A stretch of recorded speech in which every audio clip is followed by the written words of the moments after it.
All right, so today we're going to talk about how to isolate a network device from noise on your network. So this device could be like a network DAC, like a room-ready network DAC. There's a lot of different ones. It could be some kind of a streamer that you're going to connect to your DAC. Basically, something that's getting a digital signal into your into your DAC, or a DAC that's getting the analog into your sound system. And your Ethernet network, it has a lot of noise on it. So we're going to isolate that. So today I have our Ultra Rendu. It's our standard room ready Ethernet to USB. So the USB goes into your DAC. I'm not going to show that here. And again, this could be any Ethernet device that you want to isolate. But I'm just using this Ultra Rendu as an example. So we start with that here. So then we have the optical module.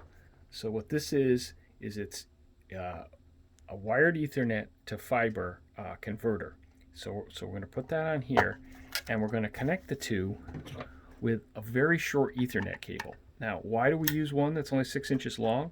Well, once the signal is cleaned by the fiber, you don't want it to get dirty again. Now, it would be great if this Ultra Rendu had a fiber Ethernet interface. It doesn't. Most network DACs don't. They have Ethernet, so you're stuck with that. But if you use this really short cable, you can't really absorb that much noise on a tiny little cable like this. So it's going to keep it pretty clean.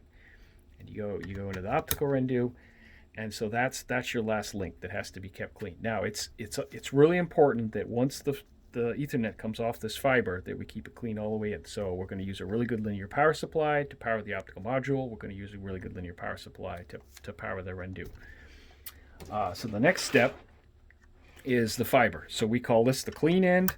Obviously no noise is going to come in on this. So this is the clean end of the fiber. And then we got to do something with the dirty end. If you have a switch that already has a fiber Ethernet port on it, you can just plug it right into that. I actually have one here. This one's got a couple of regular Ethernet switches, and it's got a couple of these fiber switches. You can just plug it in like that.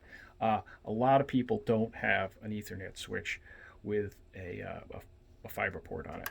So that's easy. If you don't have one of those, you can use an SFP. And again, like what happens on this end of the fiber doesn't matter that much. This is the small green computer media converter. It's very inexpensive. It's powered by a switching power supply.